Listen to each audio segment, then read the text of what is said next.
Welcome to Rhymney Virtual Tour number 2. This is Will George. In this segment, we introduce the condensed history of Wales, coal mining, iron production, and the Rhymney Valley and the surrounding valleys, and of those who contributed to the development of the industries within the valleys. The Romans invaded Britain in 43 AD. They were to remain until 410 AD. They completed subjugation of Wales by the year 78 AD. They dominated the Demetae in the Deheubarth region of south-west Wales. Translation of the area name being Southern Region. In the east, they defeated the Silures on the borders of Gwent and Morgannwg. In mid Wales, the Ordovices, and in North Wales and Anglesey, the Dersi Angli. The ancient British tribe of the Iceni were of East Anglia and mostly wiped out in the revolt of Boadicea.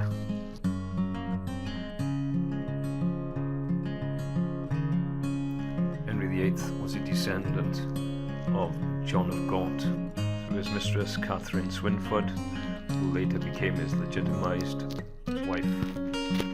Henry VIII reigned from 1509 to 1547. Henry V was also a descendant of John of Gaunt through his first wife, Blanche of Lancaster. It was Henry V's armies who defeated Owain Glyndwr in the year 1412. The Beaufort name also stemmed from John of Gaunt, who was himself a Duke of Lancaster, who lived between the years 1340 and 1399. Wales is a unique place, and Welsh is a unique language.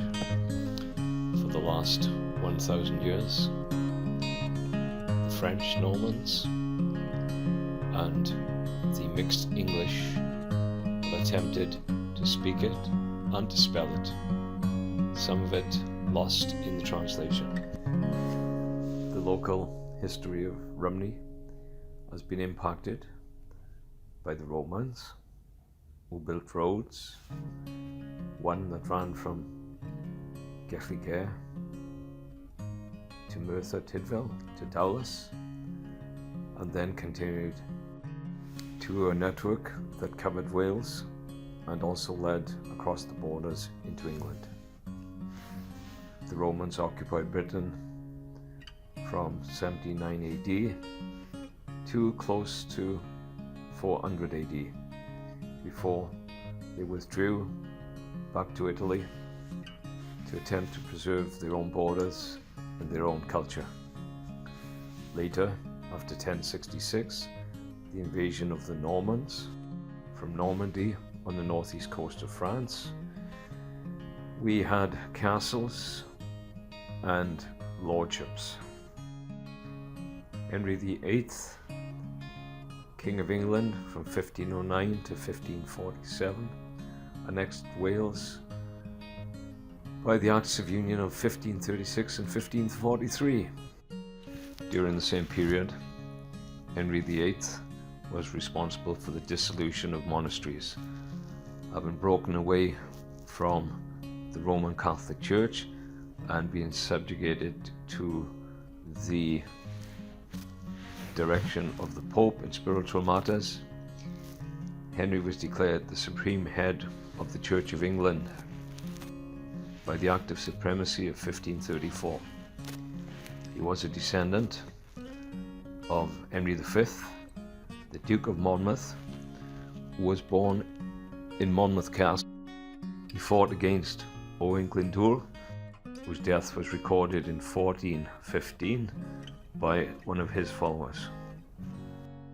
Henry VIII had 3 children. Edward VI, who reigned from 1547 to 1553, Mary I, who reigned from 1553 to 1558, and Elizabeth I, who reigned from 1558 to 1603.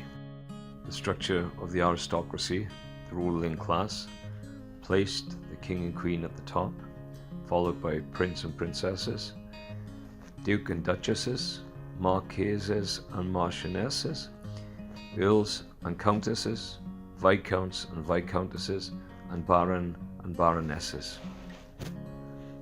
These titles were to be seen in the name of Herbert, the Earl of Bute, and Beaufort, the Duke of Monmouth.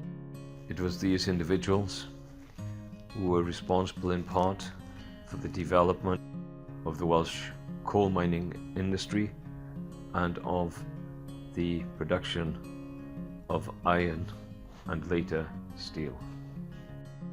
Owain Glyndwr roamed throughout Wales collecting his army from 1404 to 1412. He also had the assistance of the Irish and the French, who at one critical battle withdrew. This ended the Welsh revolt. The history of Wales would be incomplete if we did not mention Owain Glyndwr, the last Prince of Wales of Welsh ancestry, the Tywysog Cymru. He lived in the period 1359 to 1415. He held the title of Lord of Glyndwr in the princedom of Powys. As Prince of Wales, Owain Glyndwr was the Prince of Gwynedd, Powys, Rhymney, di Haibarth, Gwent, and Margam. He rebelled against England's Henry IV on September 16, 1404, and his armies were defeated later, and he eventually escaped in 1412. However, was not located and was noted to die in 1415. The word Tywysog now becomes familiar in the place names of Abertwysog and the river Abertwysog, or the mouth of the Tywysog, the Prince's River. We also have a reference to Blaen Tywysog Mardi, top Prince's Black Field. Mardi being a mutation of the words Kai D, and reflective of the coal that was evident on the surface of the land. Before we proceed with the other Welsh names on the sketch contained in the Echoes of Rhymney book by E. Edwards, we'll talk a little on the history of the Cistercian monasteries found throughout Wales. The order of Cistercians, composed of monks and nuns, were a branch of the Benedictines, who wore a black cucula, the choir robe, on top of their habit. The Cistercians wore white cucula, and we referred to as the White Monks. The order was founded in Citeaux, the Latin name Cistercian, in France. If we turn to Wales, 13 Cistercian monasteries were built in Wales between the years 1131 and 1226. 2 further monasteries were built after that. The first abbey was built at Tintern, near the River Wye. Further abbeys were built at Ystrad Fleur, Strata Florida, called the Valley of Flowers, near Pontryd Bendigaid. Abbeys were also founded at Whitland, Llantysilio, Ystrad Marshall in Welshpool, Neath, Margam, Mainan in Conwy, Plantarnon, Cwmbran, Grisdew in Monmouth, Cymer, Llanheltyd, Aberconwy, Cwmhir, at Caldy Island near Tenby, and Basinwork near Holywell. The lands at Rhymney were granted for use to the Abbey at Margam and also to Goldcliff Priory near Newport. The monasteries, of course, were dissolved by Henry VIII with the Act of the Dissolution of the Monasteries. It took place in the period 1536 to 1541. Some of the ruins of the abbeys are still found and maintained by Cadw in Wales.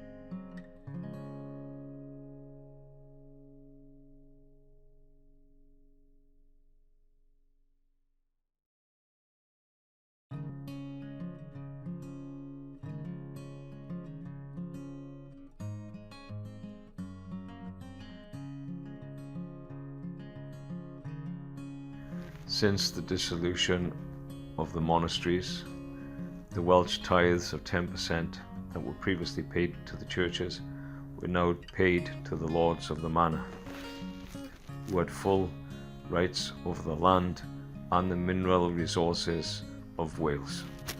These were the Herberts, the Tredigers and the Beauforts. The county of Monmouth was known as the Marches, and it consisted of 24 lordships that extended from the boundary at Rumney to that of Wye.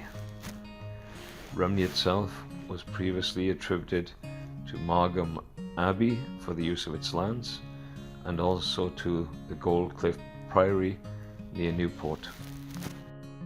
In addition to Rumney,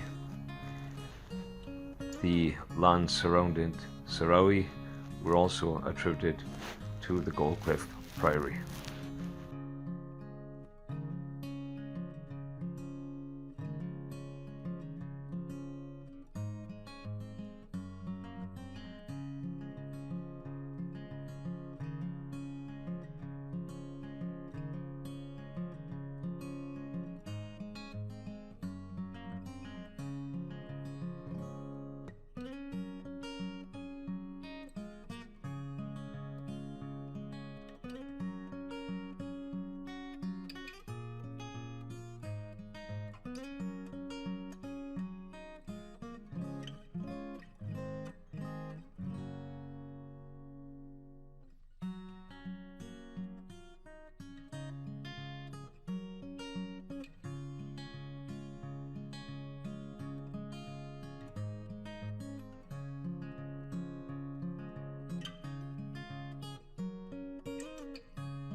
The etymology of Welsh stems from Sanskrit, from the Brythonic languages.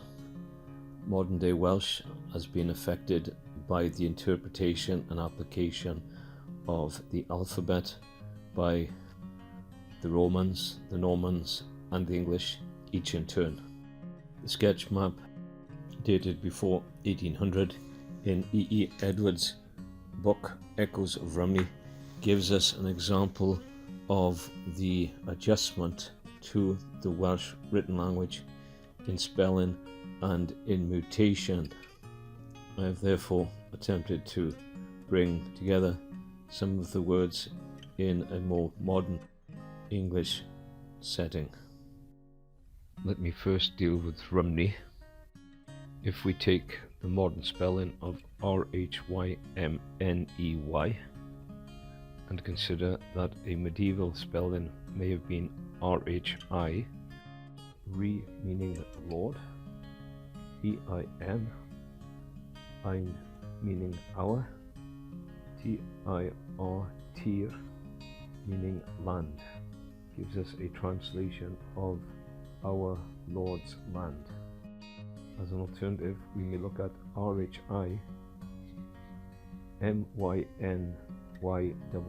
Mynydd, Dir, Dir, translating to Lord's Hill Country. I have opted for our Lord's land. In the sketch map dated 1800 in E. Edwards' Echoes of Rhymney, on the Monmouthshire east side of the Rumney River, we start with Mynydd Clan Gynedr. If we consider that Clan is village, Gynedr is a mutation of the word Gylfinir, meaning curlew. We would have a translation of curlew village mountain, which would not be unusual, as we often find lapwings and curlews on many of the hilltops of South Wales. Next we move to Cefn Pyllai Dion. Cefn translates as back, Pyllai as pit, Dion, two words conjugated, D for black and on for ash, would translate to black pit back or black ash back pit, suggesting a place where coal or trees were burned to make charcoal, keeping in mind that most of the hillside at the top of the Rumney Valley up towards Clan Gynedr mountain would be covered in trees. Rhyd y Milwr is noted as the warrior's ford, a place where the Welsh tribesmen would have crossed the top of the source of the Rumney River. On the Glamorgan side of the river, we have Troed y Milwr, noted as the warrior's tread. If it was actually Troad y Milwr, this would translate to the warrior's footpath or bend, identifying the split in the river source. We now come to Upper Llechryd, which lies above the old track, which later became the Turnpike Road from Merthyr Tydfil to Abergavenny. Llech may be translated as slate. However, Llechin can be translated as place. Rhyd is translated as ford, so it would be either ford place or slate ford. Again, considering the path of the Rumney River, the second translation would appear the most appealing. Below the old track, we have Lower Llechryd, which again suggests that to have a further crossing place below the old track would make sense and would be most appealing, hence to travellers. To the east of Llechryd we have Bryn Oer, which in some cases is noted as Pen Bryn Oer, translating pen as top, Bryn as hill, and Oer as cold, to give you Cold Hill Top. South of Pen Bryn Oil we have Rumney Hill. To the west we have a feeder stream, Nant Melin, translated as Yellow Brook or Stream. Below Rumney Hill we have Coitra Widow Joan Thomas. If we consider Coitra is a conjugation of Coed Tref, we have a translation of Widow Joan Thomas's Wood Home.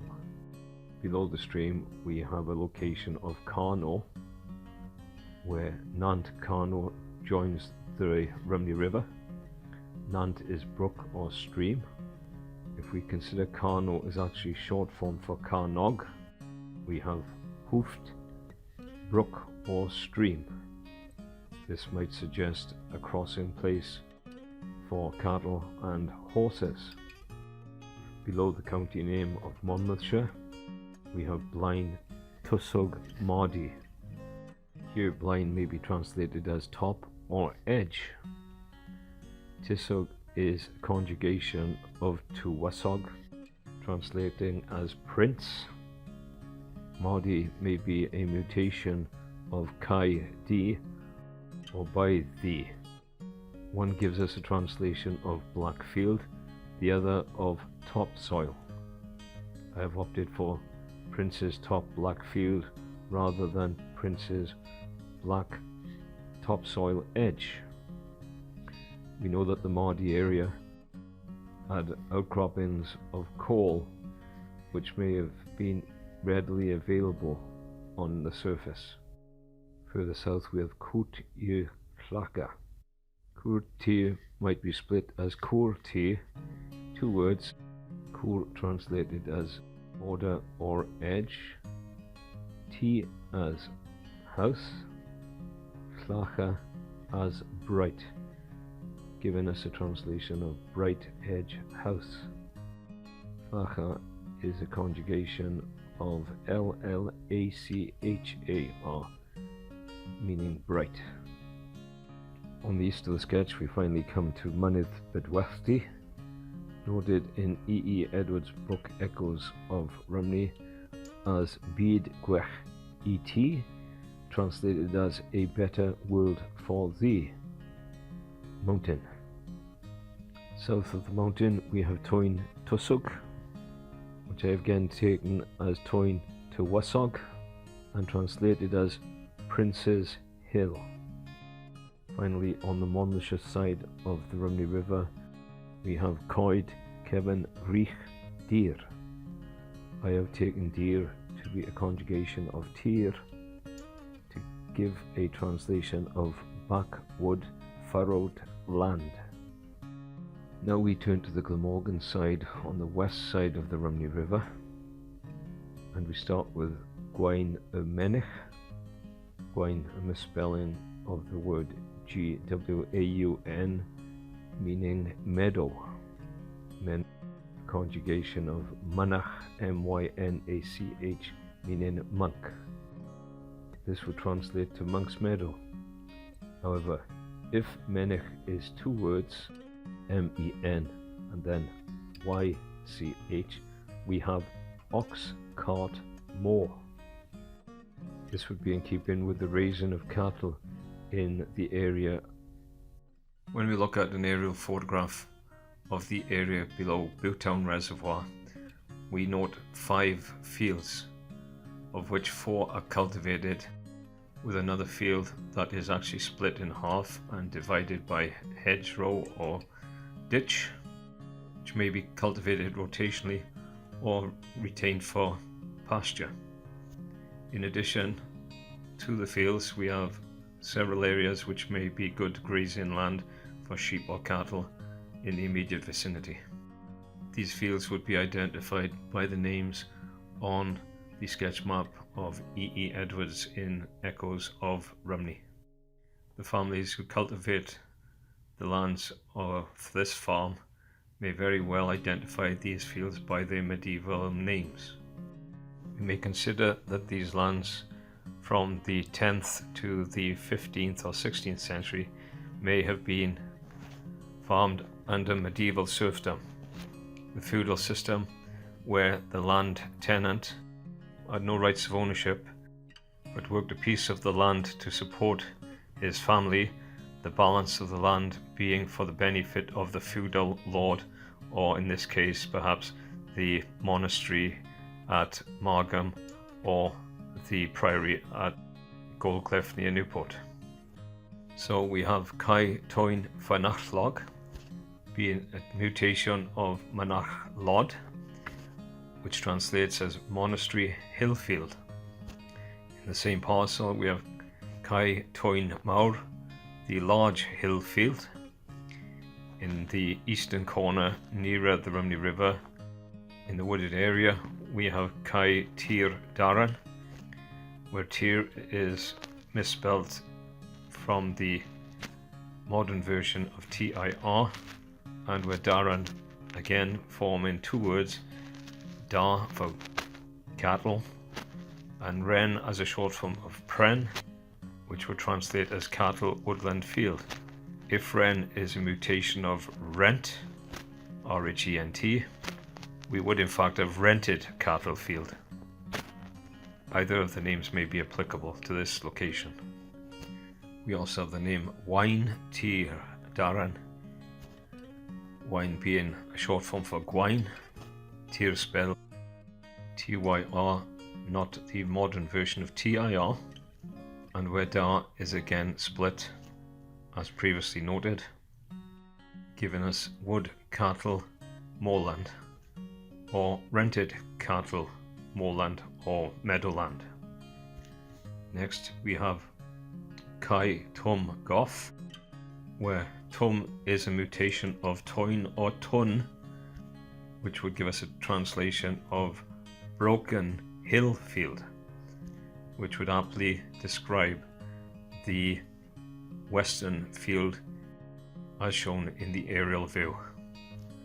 Tum Goff may be a mutation of the word Tumpath, which may give us a translation of Smith's hillock field, where Tumpath means hillock and Goff means smith.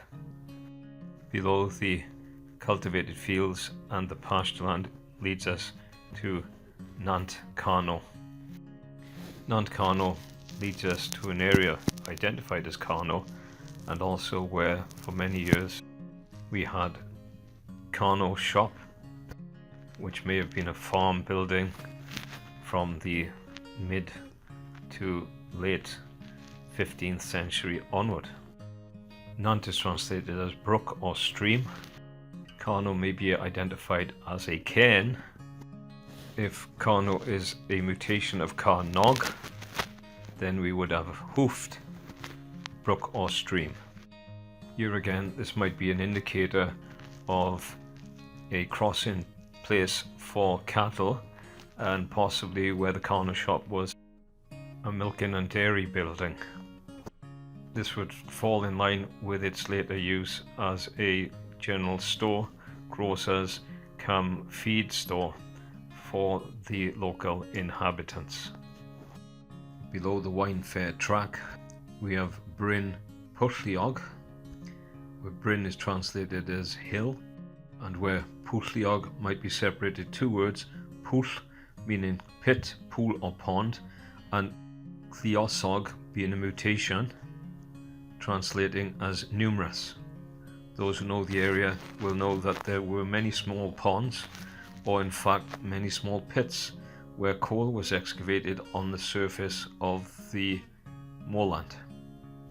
Further south we then come to Gwaun Cwch Erw. Gwaun once again translated as moor, Cwch below the wine fair track we have Bryn Pursliag, where Bryn is translated as hill, and where Pursliag might be separated two words, Pwll meaning pit, pool or pond, and Lliosog being a mutation, translating as numerous. Those who know the area will know that there were many small ponds, or in fact many small pits, where coal was excavated on the surface of the moorland. Further south we then come to Gwaun Cwch Erw. wine, once again translated as more, cwch being a mutation of the word dwch, translated as blackness, blackest, and erw translated as acre, which would give us acre of blackest moor, again referring to the amount of coal on the surface of the land. Here again we know that this area was mined for coal substantially in the 19th and 20th century. Before we reach the Nant Clesg stream, we have Coed Manon, where Manon might be a mutation of Manod, which gives us monk's wood or monk's trees. Again, this ties into the land being ascribed for the use of Margam Monastery or Goldcliff Priory. You should remember that this area known as Rumney was a rural, desolate and isolated place, possibly heavily wooded, with a very small population, and in likelihood may have consisted of lay brethren from the monasteries and the priory, together with possibly female companionship. We now come to Nant Clesg. Nant translated as brook or stream, and Clesg translated as sluggish, to give us the sluggish brook or stream. In this area was built the property that was selected for the abode of the Reverend William Evans, the second vicar of St David's, who resided between the period 1856 and 1900. The area around the vicarage, as it became known, was in fact fairly densely wooded and would have offered a calm, isolated, peaceful place for the Reverend William Evans. We come to the final property name listed on the west side of the Rumney River in Glamorganshire, identified as Dufferin Rumney Farm. I take Dufferin to be split in two words, D and Fryn, which is a mutation of Freeth, together with the word Rumney. Again, the subtle indication of coal in the word D for black, and Freeth, which may be translated as mountain, pasture, or sheepwalk. Rumney as our Lord's strip or land, which provides us with our Lord's black mountain pasture as a translation. For those who remember Rumney in its heyday of coal mining, many will remember the Dufferin colliery or the Dufferin pit.